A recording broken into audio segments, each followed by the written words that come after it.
The rain hammered against my bedroom window like bullets against armor, and I lay there, listening to each drop, counting the seconds until Laura's headlights would sweep across our driveway.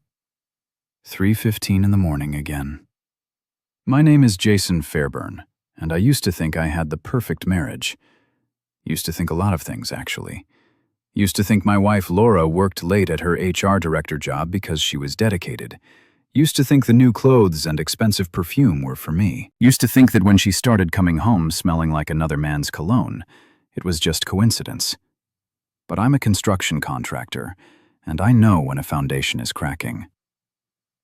The garage door rumbled open downstairs. Laura's BMW purred into its spot next to my dusty work truck, and I heard her heels clicking across the concrete floor. She was trying to be quiet, but Laura had never been good at stealth. Everything she did was designed to be noticed, admired, envied. I rolled over and pretended to be asleep as she slipped into our bedroom.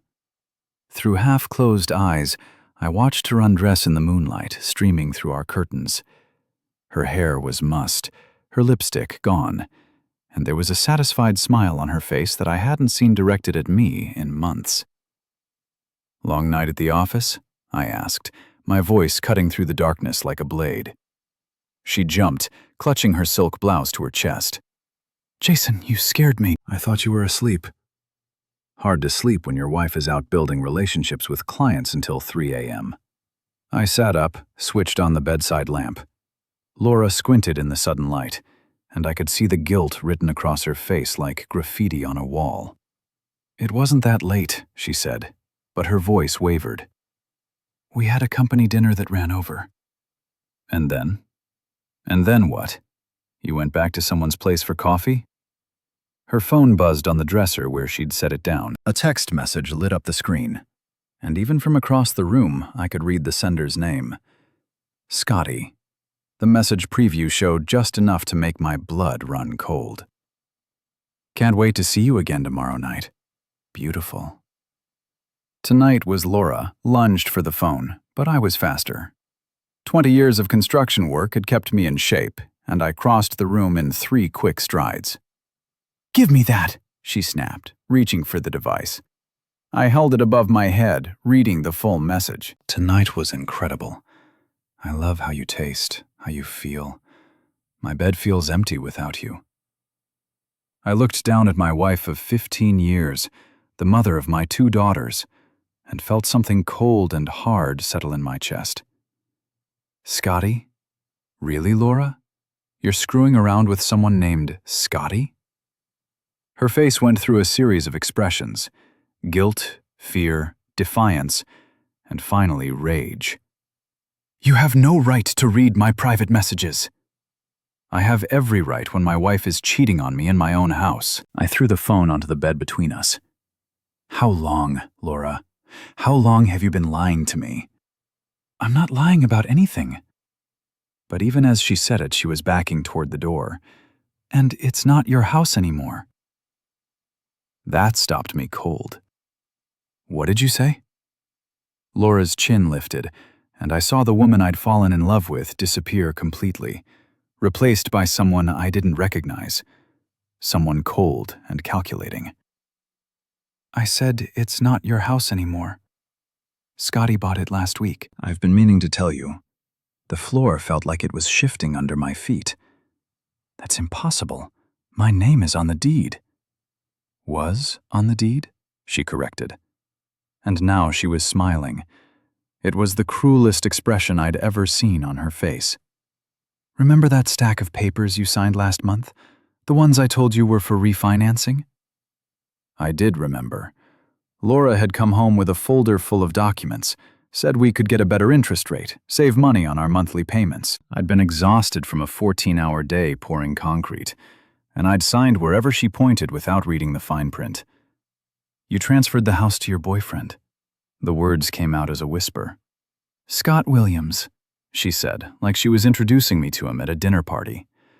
"He's a real estate developer, very successful, very wealthy, everything you're not." I felt like I'd been hit in the chest with a sledgehammer. "Laura, we have 2 kids. Beth and Janie live here. This is their home. They'll adjust, she said with a shrug. Kids are resilient. Besides, Scott's penthouse has a pool. They'll love it. You're moving our daughters in with your boyfriend. I'm moving on with my life, she snapped. Something I should have done years ago instead of wasting my time with a man who smells like concrete dust and drives a truck older than our marriage. The insults bounced off me. I'd heard worse from construction crews, but the casual way she dismissed our life together, our children's stability, that cut deep. Where am I supposed to go? I asked. Laura walked to our closet and pulled out a suitcase, tossing it onto the bed. I don't care. You have 48 hours to pack your things and get out. After that, you'll be trespassing. I stared at the suitcase, then at my wife, then at the bedroom that had been ours for over a decade. The walls I'd painted, the hardwood floors I'd installed myself, the ceiling fan I'd hung the weekend after Beth was born. 48 hours, I repeated. 48 hours, she confirmed. And Jason, don't make this difficult. Scott has lawyers, good ones. You can't fight this. I picked up the suitcase and headed for the door. At the threshold, I turned back to look at her one more time. She was already changing into a nightgown, humming softly to herself like she'd just finished a pleasant evening with friends. Laura, what? You might want to ask Scotty if he read all the paperwork before he bought this place. What's that supposed to mean? I smiled, and I could tell from her expression that it wasn't a pleasant sight. It means you both better hope the foundation is solid, because if it's not, the whole thing comes crashing down. I left her standing there, confusion replacing the smug satisfaction on her face. Let her wonder. Let them both wonder. Because what Laura didn't know, what she'd forgotten in her rush to trade up, was that I'd built this house myself. Every nail, every board, every pipe and wire. And more importantly, I still owned the land it sat on. The deed she'd tricked me into signing transferred ownership of the structure, but not the ground underneath it. That was a separate contract, one I'd never signed, one that was locked away in my office safe, along with every other important document related to my business. Scott Williams might own my house, but I owned his foundation, and I was about to teach both of them what happens when you build your dreams on someone else's land. I spent the rest of the night in my truck, parked outside my construction company's office, watching the sunrise paint the sky the color of rust. My phone had been buzzing non-stop since I left the house. Texts from Laura demanding to know what I'd meant about the foundation, missed calls from a number I didn't recognize, and one message from my foreman, Manny Gutierrez, asking if I was okay. Manny was the only person I trusted completely. We'd worked together for 8 years, ever since I'd started Fairburn Construction, and he'd seen me through every crisis, from equipment failures to client disputes. If anyone could help me navigate this mess, it was him. I unlocked the office and made coffee, the familiar routine grounding me in something real, while my world fell apart around me. The building was nothing fancy. A converted warehouse with a small front office, a larger space for storing equipment, and an apartment upstairs that I'd been using as storage. Suddenly, that cramped space was looking like a palace. Boss. Manny's voice echoed through the building. Your truck's outside, but the lights weren't on. You sleeping here now? Something like that? I called back. He appeared in the office doorway, a stocky man in his 50s with calloused hands and sharp eyes that missed nothing. He took one look at my face and poured himself a cup of coffee without asking. What happened? I told him everything. The cheating, the house, the 48-hour eviction notice.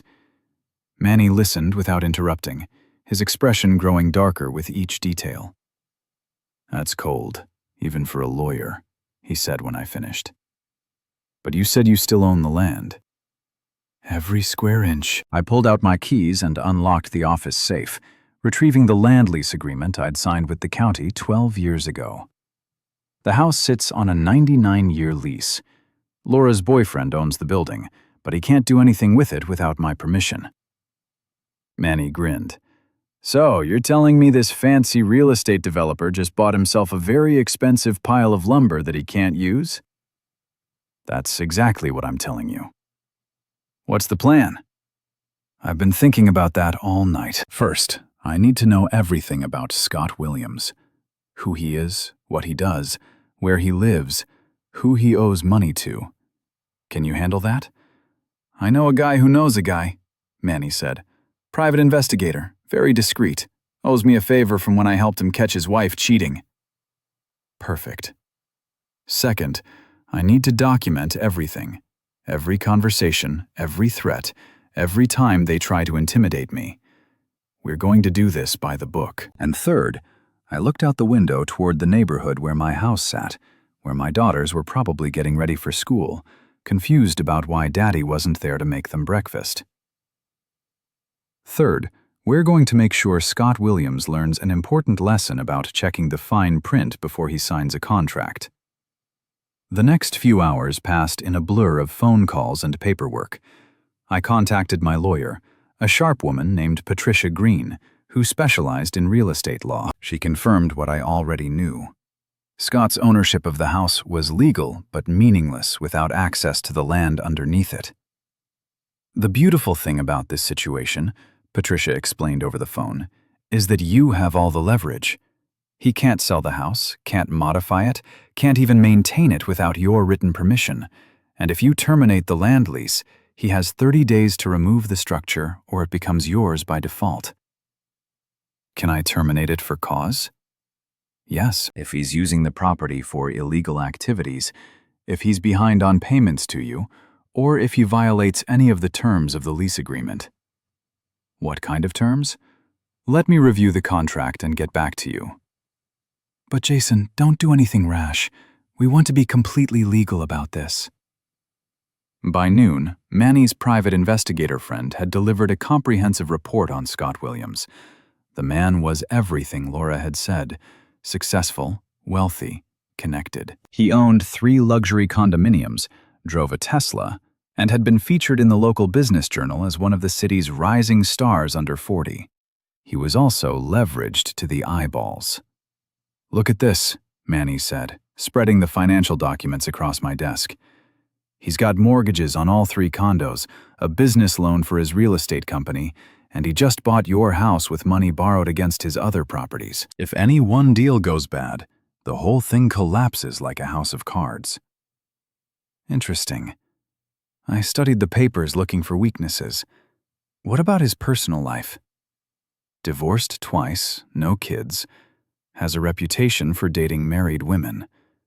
Your wife isn't his first, won't be his last. That stung, but it also gave me ammunition. Laura thought she was special, thought she'd found her prince charming. Learning she was just another conquest and a long line of them would hurt her pride, and Laura's pride was her most vulnerable spot. There's something else, Manny continued. He's got a restraining order filed against him by his second ex-wife. Apparently, he doesn't take rejection well. What kind of restraining order? The kind that says he threatened her when she tried to leave him. Nothing violent, but intimidation, harassment, showing up at her work. The judge called his behavior controlling and obsessive. I filed that information away. If Scott Williams had a pattern of controlling behavior, it might explain why Laura had been so quick to betray me. Maybe she was more victim than villain. Or maybe she was just greedy and selfish, and I was looking for excuses to soften the blow. Either way, it didn't change what I had to do. My phone rang. Laura's number flashed on the screen. 48 hours, she said without preamble when I answered. That's what I told you, and I meant it. I remember. Then why are you still in town? Why haven't you started packing? I leaned back in my chair, watching Manny pretend not to eavesdrop while he organized tools in the corner. I've been thinking about what you said about the house not being mine anymore. It's not. Scott has the deed. Right. Scott Williams, the real estate developer. Very successful, very wealthy. Everything I'm not. There was a pause. You've been checking up on him. Just curious about the man who's going to be living with my daughters. You understand? He's a good man, Jason. Better than you ever were. I'm sure he is. Does he know about the land lease? Another pause, longer this time. What land lease? The one that gives me control over the property your boyfriend thinks he owns. The one that means he can't so much as change a light bulb without my written permission. You're lying. Am I? Why don't you ask him? Better yet, have him call his lawyer. I'm sure they'll be very interested to learn about the little detail he missed when he was so eager to help you screw over your husband. The line went quiet for so long, I thought she'd hung up. When she spoke again, her voice was shaky. What do you want right now? I want my daughters to know their father didn't abandon them. I want 48 hours to turn into a reasonable timeline for me to find a place to live. And I want you to stop treating me like garbage just because you decided to trade up. And if I don't, I smiled, even though she couldn't see it. Then Scott's going to learn a very expensive lesson about doing business with other people's wives. I hung up and looked at Manny, who was grinning from ear to ear. That was beautiful, boss. But you know she's going to Colin, right? They're going to lawyer up, try to find a way around the lease. Let them try, I said. Patricia's already reviewed the contract. It's ironclad, but just to be safe, I want you to set up some cameras around the property. Nothing illegal, just documenting who comes and goes. You think they'll try something stupid? I think Scott Williams is used to getting what he wants, and he's not going to like discovering he just bought the most expensive pile of lumber in the wart. County people like that don't handle frustration well. As if summoned by my words, a black Tesla pulled into the parking lot outside my office. The driver's door opened, and a tall man in an expensive suit climbed out. Even from a distance, I could see the anger in his posture. Speak of the devil, Manny muttered. Scott Williams stormed across the parking lot like he owned it, his Italian leather shoes clicking against the asphalt. He was handsome in the way that money could buy. Perfect teeth, perfect hair, perfect tan. Everything about him screamed success and privilege. He didn't bother to knock. "You're Jason Fairburn," he said, bursting through the office door like he was leading a cavalry charge. "And you're the man who bought my house?" I replied, not getting up from my chair. "Congratulations. How's the foundation?" His face flushed red. "We need to talk." "I'm listening." "This land lease nonsense is perfectly legal and binding." I interrupted. "Did your lawyer not explain that to you?" "My lawyer says you're trying to extort me." I laughed. "Extort you by owning property that I bought and paid for 12 years ago? That's an interesting definition of extortion." Scott stepped closer to my desk, trying to intimidate me with his height and his expensive suit. But I'd been intimidated by better men than him. Construction supervisors who could make grown men cry. Building inspectors who could shut down a project with a single phone call. Bank loan officers who held my company's future in their hands. Scott Williams was just another bully in a nice suit. "What do you want?" he asked. "I want you to stay away from my daughters until the divorce is final. I want you to stop filling my wife's head with ideas about 48-hour eviction notices. And I want you to understand that the land your house sits on belongs to me, and it's going to belong to me for the next 87 years. "That's ridiculous. No one sells a house without including the land rights." "Laura did," I said simply. Of course, she probably didn't mention that little detail when she was convincing you to buy the place. I could see the wheels turning in his head, the growing realization that he'd been played. Laura had needed him to buy the house so she could get me out of it, but she'd been in such a hurry to make the deal happen that she'd glossed over the complications. "This is temporary," he said finally. "I'll find a way around it." "Good luck with that." I stood up, and I was pleased to see that I was taller than him by a couple of inches. "But while you're looking, remember that I control access to the utilities, the driveway, and the foundation. If I were you, I'd be very careful about making enemies." Scott's jaw tightened. "Are you threatening me?" "I'm educating you," I said, "about the difference between owning something and controlling it." You own the house, congratulations, but I control everything that makes it livable. He stared at me for a long moment, and I could see him calculating, trying to figure out his next move. Finally, he turned and walked toward the door. "This isn't over," he said. "No," I agreed. "It's just getting started." After he left, Manny whistled low. "That boy's got a temper. You sure you want to poke this bear?" I looked out the window at the Tesla speeding away, leaving rubber marks on my parking lot. "He's not a bear, Manny. He's a bully who's used to getting his way. And the thing about bullies is they fold the moment someone stands up to them.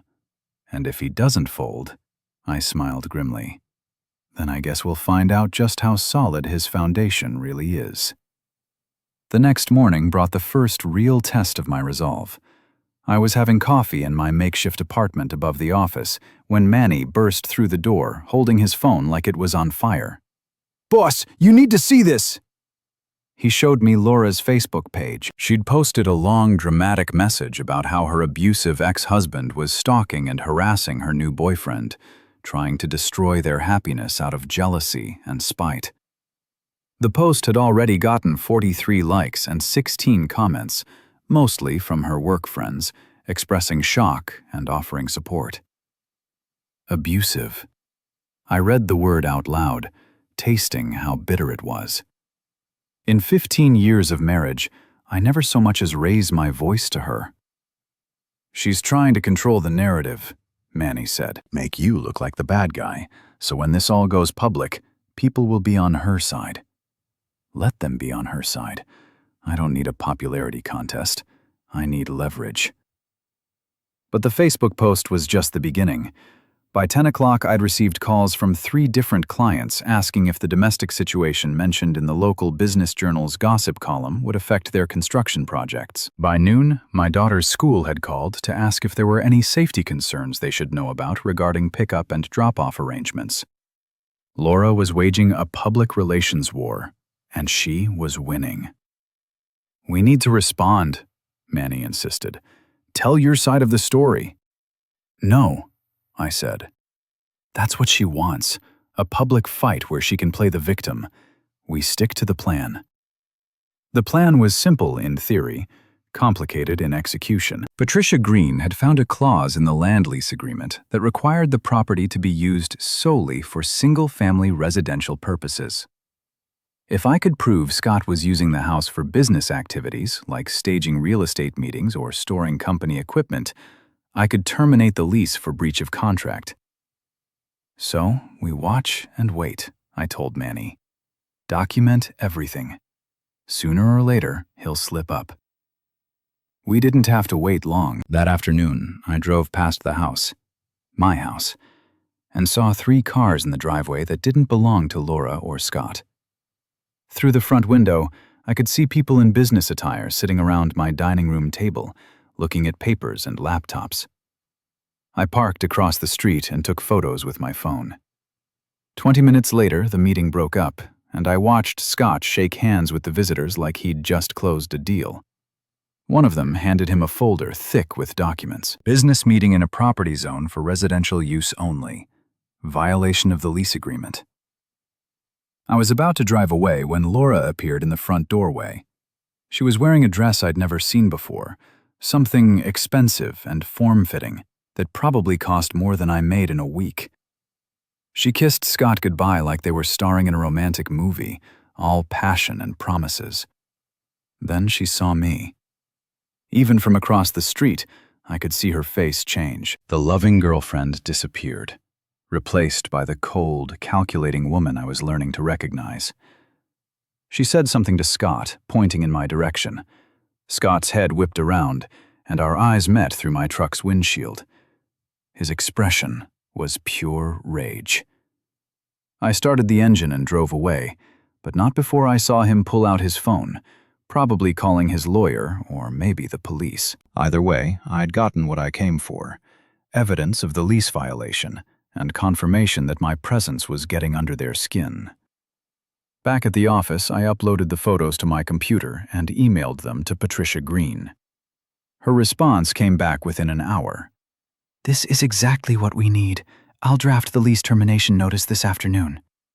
But before I could celebrate, my phone rang. The caller ID showed my daughter Beth's number. Daddy? Her voice was small and scared. Mom says you can't come to my soccer game tomorrow because you're in trouble with the police. My heart clenched. That's not true, sweetheart. I'm not in trouble with anyone.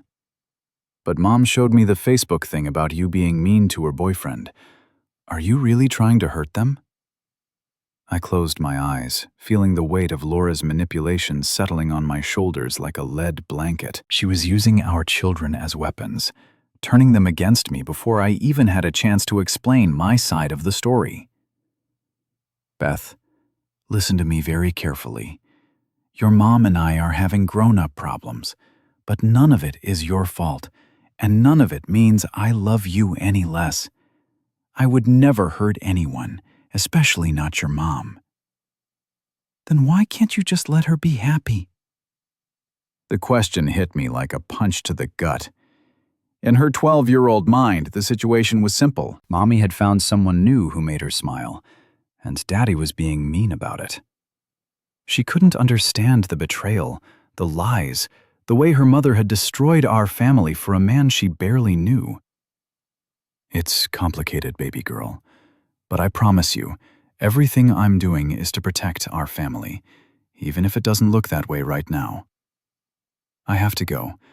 Mom says I'm not supposed to talk to you without her permission. The line went dead, leaving me staring at my phone like it had just delivered news of a death in the family, which, in a way, it had. That bad? Manny asked. She's turned the kids against me, made me the villain in their story. Kids are smart. They'll figure out the truth eventually. Eventually might be too late. I was still brooding about the phone call when my computer chimed with a new email. The sender's address was one I didn't recognize, but the subject line made my blood run cold. Stop harassing my girlfriend, or else. The message was short and to the point. I know where you work, where you live, and where you go. Stay away from Laura, and stay away from my house, or you'll regret it. This is your only warning. It was unsigned, but the sender's IP address traced back to Scott's real estate company. Look at this. I showed Manny the email. He read it twice, his expression growing darker. That's a threat, boss. Clear as day. It's also evidence. I forwarded the message to Patricia Green. Scott Williams just made his first big mistake. But if I thought the email was the end of it, I was wrong. An hour later, a police car pulled into my parking lot. 2 officers got out, both looking like they'd rather be anywhere else. Jason Fairburn. The older officer, a sergeant with gray hair and tired eyes, approached the office door. That's me. We need to talk to you about a complaint we received. Someone says you've been stalking and harassing them. I invited them inside, offered coffee, and told them exactly what had been happening. I showed them the land lease agreement, the photos of Scott's business meeting, and the threatening email. By the time I finished, both officers looked like they wanted to arrest someone, but not me. So, let me get this straight. The sergeant said, "Your wife cheated on you, tricked you into signing over your house to her boyfriend, and now they're claiming you're stalking them when you drive past property you still legally own. That's about the size of it. And this boyfriend is using your property for business meetings in violation of a residential lease." According to my lawyer, yes. The younger officer shook his head. I've seen some messy divorces, but this takes the cake. Are you going to arrest me? I asked. For what? Taking pictures of your own property. They can file all the complaints they want, but you haven't broken any laws. The sergeant handed me his card. But do me a favor. If this escalates, call us first. Don't take matters into your own hands. After they left, I sat in the gathering darkness of my office, thinking about Beth's phone call and Scott's threatening email and Laura's Facebook campaign to destroy my reputation. They were winning the public relations war, turning me into the villain in a story where I was supposed to be the victim. But public relations wars were fought with emotions and half-truths, Legal wars were fought with facts and evidence, and I was about to give them a lesson in the difference. I picked up my phone and called Patricia Green. "Patricia, it's Jason. How quickly can you file that lease termination notice? I can have it ready first thing Monday morning. But Jason, once we pull this trigger, there's no going back. Are you sure you want to do this?" I looked around the office that had become my home, thought about my daughters who weren't allowed to talk to me, and remembered the satisfied smile on Laura's face when she told me I had 48 hours to get out of my own house. "File it," I said, "and make sure Scott Williams gets served at his office in front of all his employees. I want everyone to know exactly what kind of businessman he really is." "What about Laura? What about her? She's still your wife? Still the mother of your children? Are you sure you want to destroy her life like this?" I thought about that for a long moment. Laura had been my partner, my best friend, the woman I'd planned to grow old with. But that woman was gone, replaced by someone who could lie to my face, manipulate our children, and try to destroy my reputation without a second thought. She destroyed her own life the moment she decided to betray our family, I said finally. I'm just making sure she pays the price for it.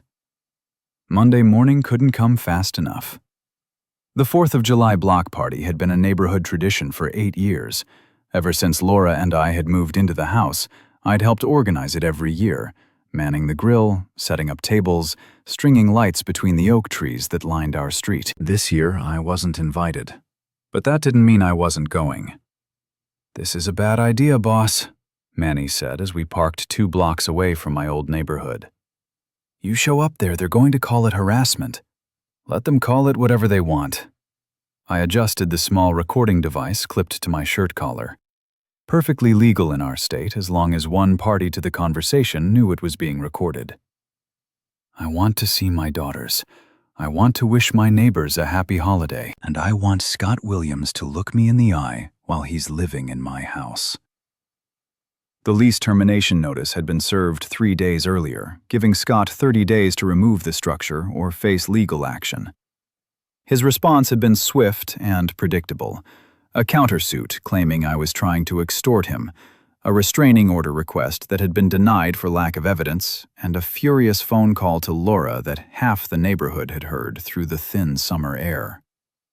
According to Mrs. Patterson, who lived next door and had never liked Laura anyway, the fight had been spectacular. Scott screaming about being set up and played for a fool, Laura crying and insisting she hadn't known about the land lease, and both of them blaming me for their problems. The best part, Mrs. Patterson had told me when she called, was when he accused her of lying to him about the house deal. She slapped him right there on the front porch, in front of God and everybody. Trouble in paradise, but not enough trouble to break them up. Apparently, they were still together, still living in my house, still playing happy family with my daughters. The block party was in full swing when we arrived. Red, white, and blue bunting hung from every porch. Kids ran through sprinklers on front lawns, and the smell of barbecue smoke filled the air. It looked like a Norman Rockwell painting, all American wholesomeness and community spirit. I spotted Laura immediately. She was standing near the dessert table wearing a sundress that showed off her tan and talking to a group of neighborhood wives who hung on her every word. Playing the role of the tragic heroine, no doubt, telling them about her terrible ex-husband who couldn't accept that she'd found happiness with a wonderful new man. Scott was holding court near the beer cooler, a group of men listening to him talk about real estate markets and investment opportunities. He was wearing khaki shorts and a polo shirt, looking like he'd stepped out of a country club catalog. The perfect suburban boyfriend. Neither of them had seen me yet. "There's Beth," Manny said, pointing toward the playground area that had been set up in the middle of the street. "My older daughter was pushing her sister Janie on a tire swing, both of them laughing at something. They looked happy, carefree, like kids should look." For a moment, I almost turned around and left. Maybe Manny was right. Maybe this was a bad idea. Then Beth looked up and saw me. Her face went through a series of emotions: surprise, joy, confusion, and finally fear. She glanced toward Laura, then back at me, clearly torn between running to hug her father and obeying whatever instructions she had been given about staying away from me.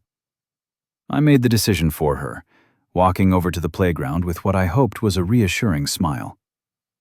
"Hi, sweetheart." "Daddy." Janie launched herself off the tire swing and into my arms before anyone could stop her.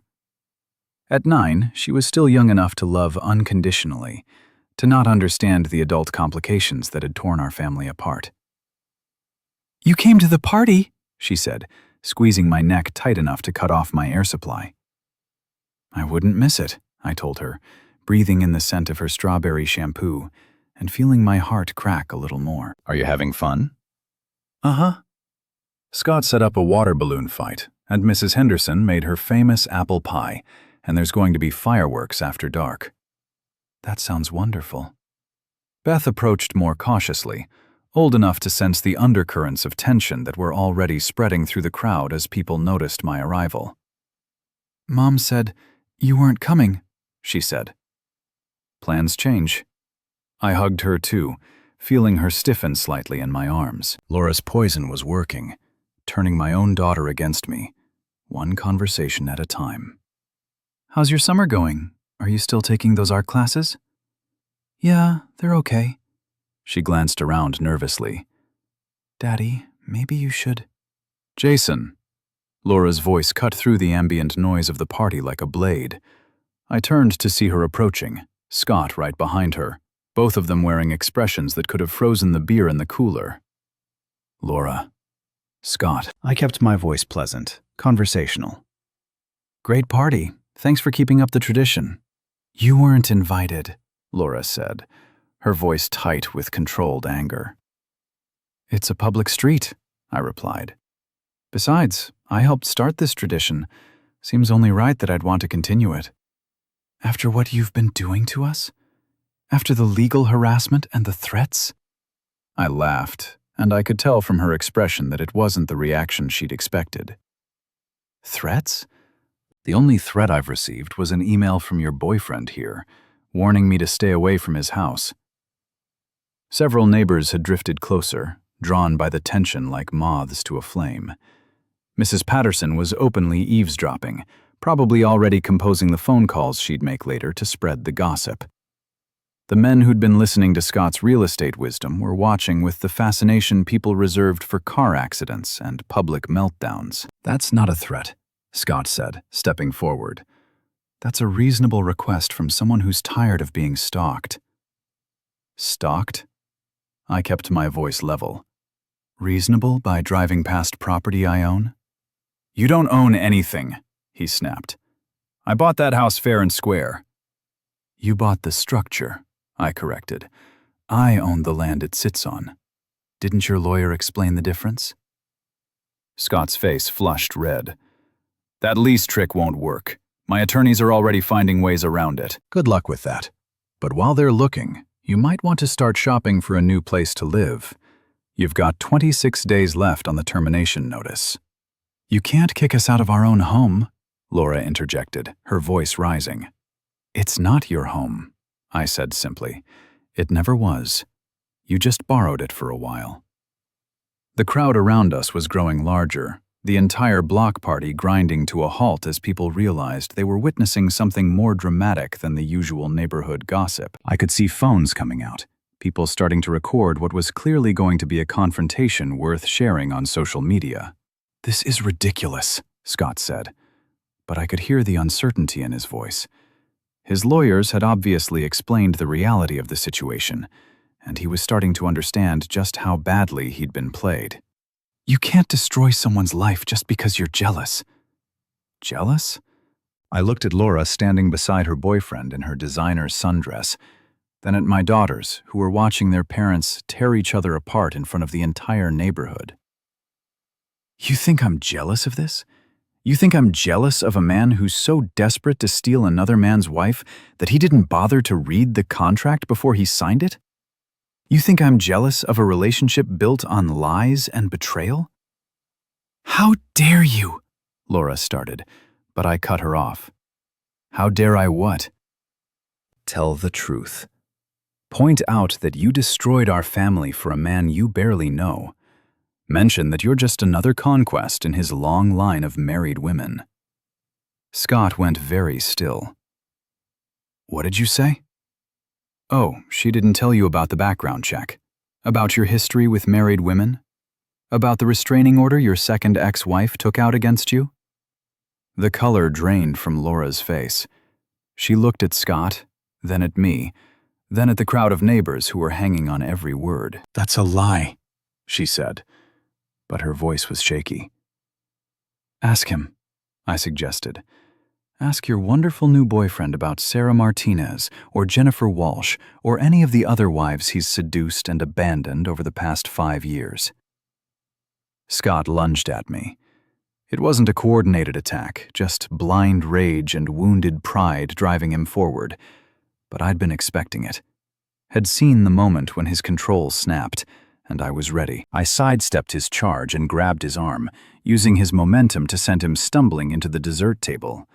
Pies and cakes went flying, covering him in frosting and fruit filling as he crashed to the ground.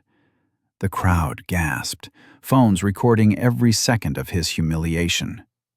"Stay down," I warned him as he tried to get up, his polo shirt now decorated with Mrs. Henderson's famous apple pie. "You bastard!" He scrambled to his feet, wiping frosting from his eyes. "You think you're so smart? You think you've won? I think I've proven my point." "What point? That you're a bitter loser who can't accept that his wife found someone better?" I looked at Laura, who was staring at Scott like she was seeing him clearly for the first time. The charming, successful businessman was gone, replaced by a man covered in dessert, screaming threats at her ex-husband in front of half the neighborhood.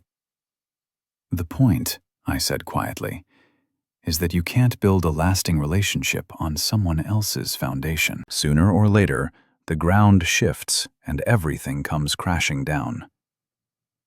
Scott wiped more frosting from his face and took another step toward me. "This isn't over." "No," I agreed. "It's not. You still got 26 days to figure out how to move a house you can't afford to lose." I turned to my daughters, who were staring at the scene with wide eyes and open mouths. "I love you both," I told them.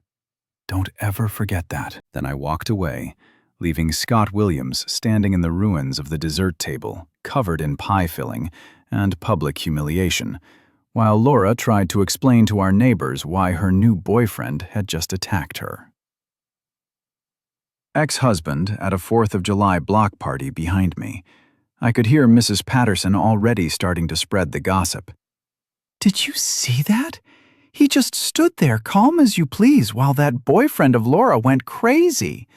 Always knew that boy was trouble." 26 days in counting. The video went viral. Not Hollywood viral, but small-town viral, which in some ways was worse. By the next morning, footage of Scott Williams face-planting into the dessert table was circulating on Facebook, Instagram, and the local news station's website. The headline on the Channel 7 story read, "Local real estate developer loses cool at neighborhood block party." I was drinking coffee in my office, scrolling through the comments on various social media posts when Patricia Green called. "Have you seen the news?" she asked. Hard to miss it. Scott's lawyers filed an emergency motion this morning, claiming you provoked the altercation and that the video evidence shows you assaulting their client. I laughed. The video shows me stepping out of the way while he ran into a table full of desserts. That's exactly what the judge said when he denied their motion. But Jason, this is escalating quickly. They're getting desperate, and desperate people do stupid things. How stupid? They're claiming the land lease is fraudulent, that you forged documents to create a fake ownership claim. It's nonsense, but it's going to require a formal hearing to resolve. How long will that take? 2 weeks, maybe 3? But here's the interesting part. Scott's mortgage company is getting nervous. Apparently, they're not comfortable lending money on a property with disputed ownership. They're demanding immediate payment of the full loan amount. I set down my coffee cup. How much does he owe them? $450,000, due in full by the end of the month. The same amount he'd paid Laura for the house. If Scott couldn't come up with the money, the bank would foreclose, and he'd lose everything he'd invested in stealing my home. "There's more," Patricia continued. "Laura's divorce lawyer called my office this morning. Apparently, she wants to negotiate."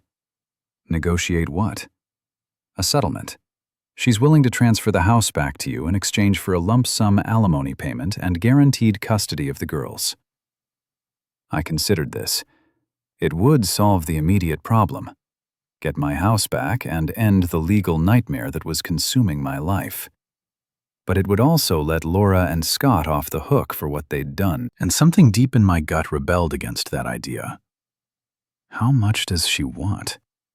$200,000. I don't have $200,000.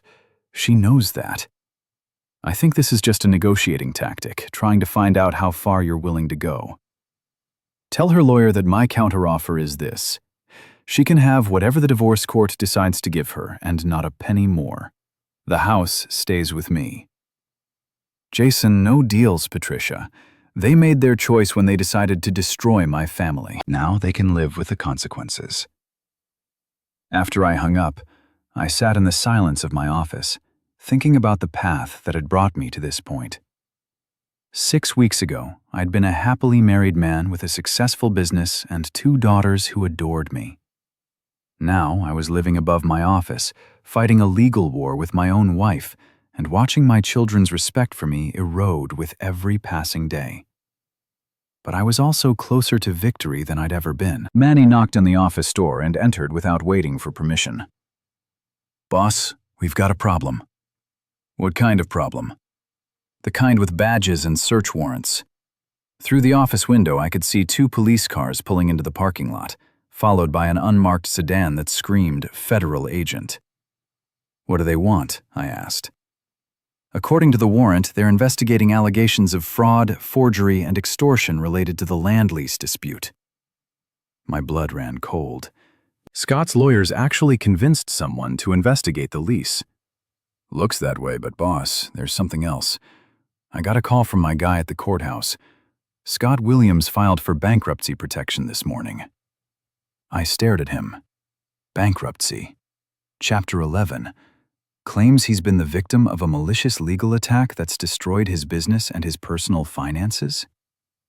The police officers were approaching the office door now, their expressions professionally neutral, but their body language suggesting this wasn't a friendly visit. Mr. Fairburn, the lead officer, a detective I didn't recognize, held up his badge. "We need to ask you some questions about your property dispute with Scott Williams." I invited them in, offered coffee, and spent the next 2 hours explaining the land lease agreement, the house sale, and the legal battle that had followed. They examined my documents, took photographs, and asked the same questions in different ways, looking for inconsistencies in my story. By the time they left, I was exhausted, but confident. The lease was legitimate, the ownership was clear, and every action I'd taken had been legal and properly documented. But the investigation had served Scott's purpose anyway. Word would spread that I was being investigated for fraud, that maybe I wasn't the innocent victim I claimed to be. In the court of public opinion, being investigated was almost as damaging as being convicted. "He's good," I told Manny after the police left. "I'll give him that. He can't win the legal fight, so he's trying to destroy my reputation instead. What's our next move?" I looked out the window at the empty parking lot where the police cars had been. "We finish this tonight." "What do you mean?" "I mean, it's time for Scott Williams to learn what happens when you build your dreams on someone else's foundation." That evening, I drove to the house, my house, for what I hoped would be the last time as an outsider. Laura's BMW was in the driveway next to Scott's Tesla, and lights were on in every room. Through the windows, I could see them moving around, packing boxes and loading them into cars. They were abandoning ship. I parked across the street and called Patricia Green. The bankruptcy filing changes things, she explained. Scott can claim the house as a protected asset while the court sorts out his debts. It could tie up the property for months, maybe years. What about the lease termination? Still valid, but harder to enforce if he's under bankruptcy protection. I ended the call and sat in my truck, watching my wife and her boyfriend pack up their lives and prepare to run away from the mess they'd created. In a few hours, they'd be gone, and I'd be left with an empty house on land I owned but couldn't use, while they started over somewhere else with new identities and a new story about the crazy ex-husband who tried to destroy them. That's when I saw the moving truck. It was parked around the corner, a small U-Haul that Scott was loading with boxes and furniture, not just personal belongings, but expensive items, artwork, electronics, things that should have been included in his bankruptcy filing as assets. I started taking pictures. For the next hour, I documented Scott Williams systematically looting the house, removing valuable items that legally belonged to his creditors. It was bankruptcy fraud, plain and simple, and I had photographic evidence of every box he carried out. My phone rang. Laura's number. "I see you out there," she said without preamble. "It's a public street. What do you want, Jason? Haven't you done enough damage?" I looked at the house where I'd planned to raise my daughters, where I dreamed of growing old with the woman I loved, where I'd built a life that had been destroyed by greed and betrayal. "I want you to know that I loved you," I said. "For 15 years, I loved you more than my own life. I would have done anything for you, given you anything you asked for." There was silence on the other end of the line. "But you threw it all away for a man you barely knew, a man who's used you just like he's used a dozen other women. And now you're helping him commit bankruptcy fraud, making yourself an accessory to a federal crime." "What are you talking about?" "The artwork he just loaded into that truck, the electronics, the jewelry, all of that should be disclosed to the bankruptcy court as assets. By helping him hide it, you're committing a felony." Another long silence. "What do you want?" she asked again, but her voice was smaller now, frightened. "I want you to stop the truck, unload everything, and put it back in the house. I want Scott to withdraw his bankruptcy filing and honor the lease termination notice, and I want both of you out of my house by tomorrow morning. And if we don't, then I send these photos to the FBI, the bankruptcy court, and every news outlet in the state. Scott Williams goes to federal prison, and you go with him." I could hear her breathing on the other end of the line, could almost see her weighing her options. Stay with Scott and risk prison, or cut her losses and try to salvage something from the wreckage of her choices. "You bastard," she whispered. "I'm the bastard who's offering you a way out," I replied. "Take it or leave it." The line went dead. 10 minutes later, Scott emerged from the house carrying a box of electronics toward the U-Haul.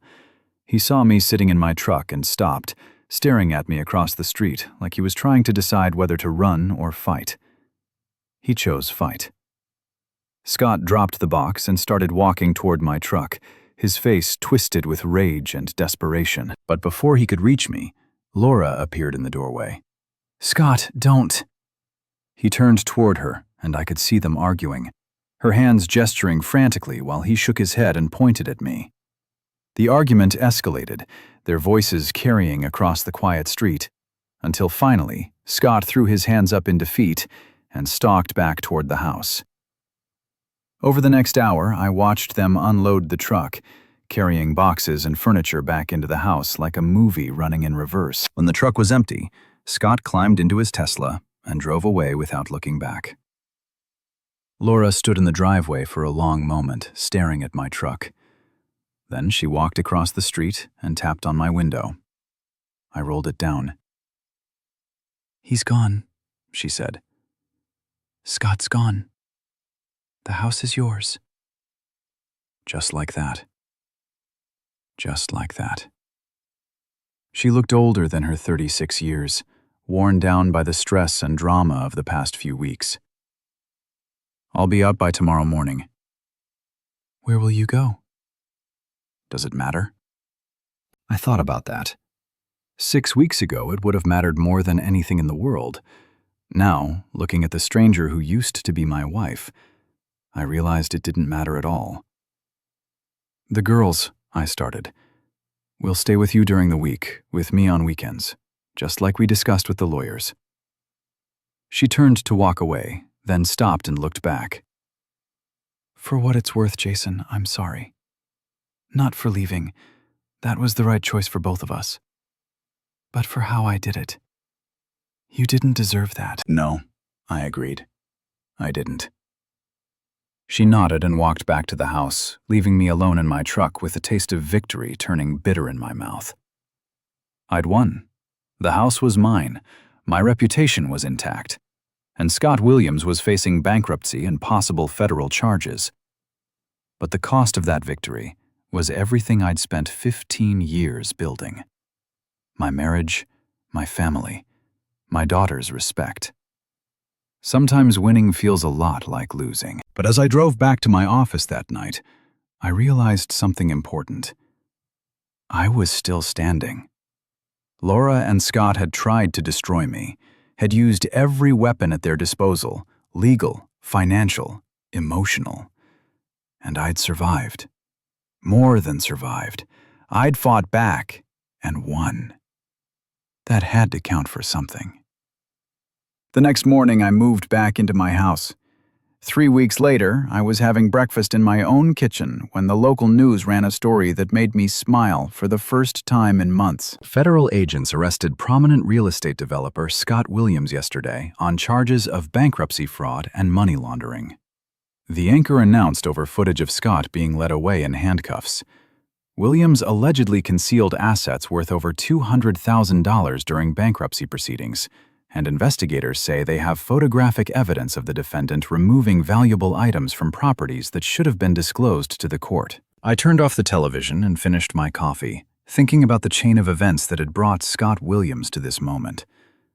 His greed had led him to steal another man's wife. His arrogance had led him to buy a house without reading the fine print. His desperation had led him to commit federal crimes.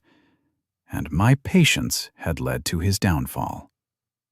The house felt different now that it was truly mine again. I'd repainted the bedroom, replaced the furniture that Laura had taken, and turned Scott's home office back into a playroom for the girls. It was slowly becoming a home again, instead of a crime scene. Beth and Janie were adjusting to the new reality better than I'd expected. The weekend custody arrangement was working, and Laura had stopped poisoning them against me once she realized I held all the cards. She was living in a small apartment across town, working extra hours to pay for the legal bills that Scott had left behind. She'd made her choices. Now she was living with them. I was getting ready to leave for work when someone knocked on the front door. Through the peephole, I could see a man in an expensive suit, but not one I recognized. Mr. Fairburn, my name is David Chen. I'm Scott Williams' business partner. I opened the door but didn't invite him in. What can I do for you? I think you know why I'm here. Actually, I didn't, but I waited for him to explain. Scott's arrest has created some complications for our business. There are properties, contracts, obligations that need to be resolved. That sounds like a problem for Scott's lawyers. Some of those obligations involve you, Mr. Fairburn. Specifically, they involve this house. I felt a chill run down my spine. What are you talking about? Chen smiled, but it wasn't a friendly expression. Scott borrowed money against this property to finance several development projects. When he bought the house from your wife, he used it as collateral for a $2 million construction loan. That's impossible. You can't borrow against property you don't own. You're right. But Scott told the bank that he owned both the house and the land. He forged documents to support that claim. The chill turned into a full-blown freeze. Are you saying I'm saying that when the bank discovers the fraud, they're going to come after this property to recover their money? And since you're the actual owner, you're going to be responsible for Scott's debts? I stared at him, trying to process what he was telling me. That's not how it works. I never signed anything, never agreed to any loans. Doesn't matter. The bank has a legal claim on this property based on fraudulent documents that Scott filed. It's going to take years of litigation to sort out, and in the meantime, this house will be tied up in court. What do you want? I want to buy the property from you. Cash. Fair market value. Quick closing. You walk away with enough money to start over somewhere else, and I deal with the legal complications. And if I don't sell? Chen's smile turned predatory. Then you spend the next 5 years fighting banks and federal prosecutors, watching your legal bills pile up while this house sits empty and worthless. Either way, you lose everything. The only question is whether you get paid for it. After he left, I sat in my kitchen, staring at the walls I'd painted and the floors I'd installed, thinking about the cosmic joke that had become my life. I had fought so hard to keep this house, had sacrificed my marriage and my relationship with my daughters to win it back, and now it was going to be taken away by a debt I've never incurred. I called Patricia Green. It's possible, she admitted after I explained Chen's visit. If Scott used forged documents to borrow against your property, the bank might have a legal claim regardless of the fraud. It would take years to resolve, and the legal cost would be enormous. So, I lose either way. Maybe. Or maybe this Chen character is bluffing, trying to buy your property cheap by scaring you with legal threats. How do we find out? I'll make some calls, see what I can learn about Scott's business dealings. But Jason, you need to prepare for the possibility that this fight isn't over. That night, I couldn't sleep.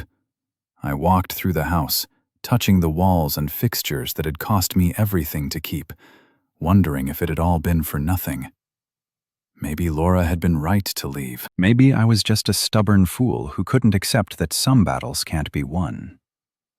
I was standing in the living room looking out at the street where I'd lived for 12 years when I saw a familiar figure walking up my driveway. Many carrying a 6-pack of beer and wearing a grim expression. "Heard about your visitor today," he said when I opened the door. News travels fast. Mrs. Patterson saw the suit, figured it was more legal trouble.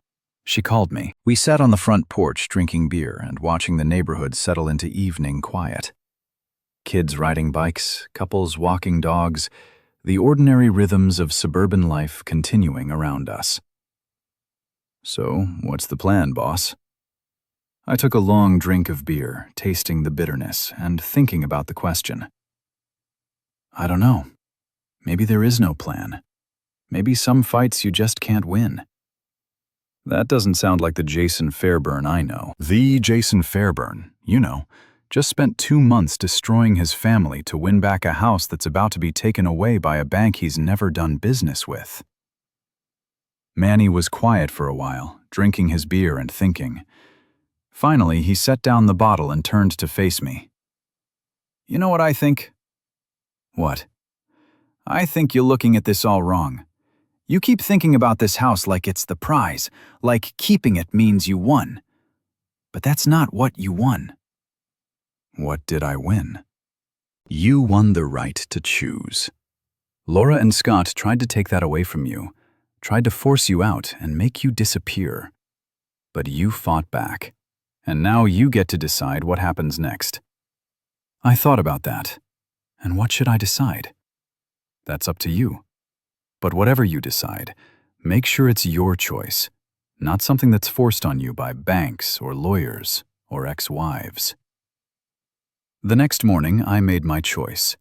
I called David Chen and told him I'd take his offer, but with conditions. He'd pay fair market value, cover all my legal costs, and give me 60 days to find a new place to live. In return, he'd get a house that came with $2 million in legal problems. "You're making a smart decision," he said. Maybe. Or maybe I'm just tired of fighting. But I wasn't done fighting. Not completely.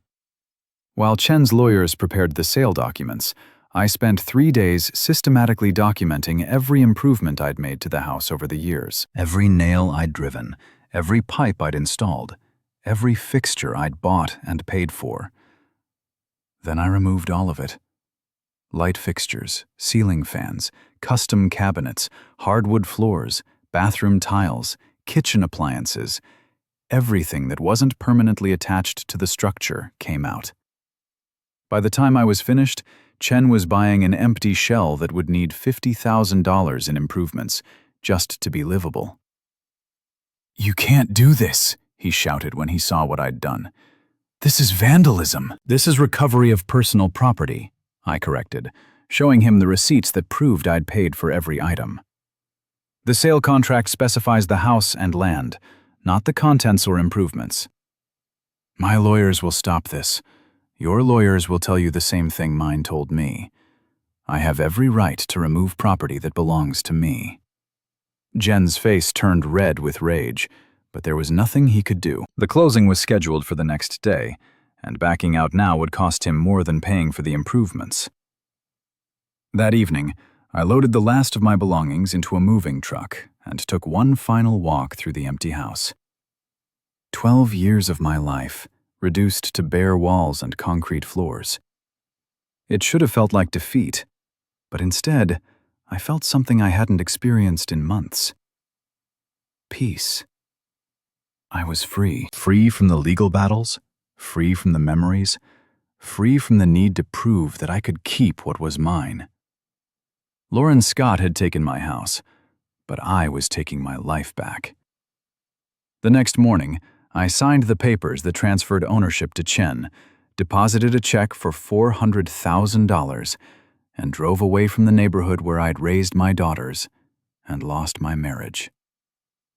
But I didn't go far. The house I bought was 6 blocks away in the same school district, close enough that Beth and Janie could walk to their old friends' houses. It was smaller than the old place, but it was mine. Really mine, with no hidden leases or fraudulent loans or ex-wives who could take it away.